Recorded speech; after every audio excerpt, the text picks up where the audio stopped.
ആറാട്ടുപുഴ ക്ഷേത്രത്തിൽ പൂരത്തോടനുബന്ധിച്ചുള്ള നെയ് സമർപ്പണ ചടങ്ങുകൾ ആരംഭിച്ചു. നടപ്പുരയിൽ ഒരുക്കിയിരിക്കുന്ന വലിയ ഒട്ടുരുള്ളിയിലാണ് ഭക്തർ കൂട്ടമായി നറുനെയ് സമർപ്പിക്കുന്നത്. വിവിധ പ്രദേശങ്ങളിൽ നിന്നുള്ള നൂറുകണക്കിന് ഭക്തർ ചടങ്ങിൽ പങ്കെടുത്തു. സമ്പൂർണ്ണ നെയ്വിളക്കിനും ശ്രീലകത്തും ചുറ്റിലുമുള്ള നെയ്വിളക്കുകളിലേക്കും വേണ്ടിയുള്ള നെയ് സമർപ്പണമാണിത്. ഗ്രാമബലി വരെയുള്ള 13 ദിവസങ്ങളിൽ ശ്രീലകത്തും ചുറ്റിലുമുള്ള എല്ലാ വിളക്കുകളിലും നെയ്ത്തിരിയാണ് തെളിയുക.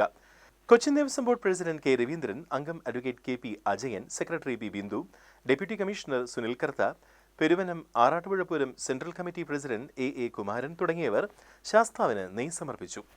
പൂരം വരെയുള്ള ദിവസങ്ങളിൽ ശാസ്താവിന്റെ തിരുനടയിൽ ഭക്തജനങ്ങൾക്ക് നെയ് സമർപ്പിക്കാനുള്ള സൗകര്യം ഏർപ്പെടുത്തിയിട്ടുണ്ട്.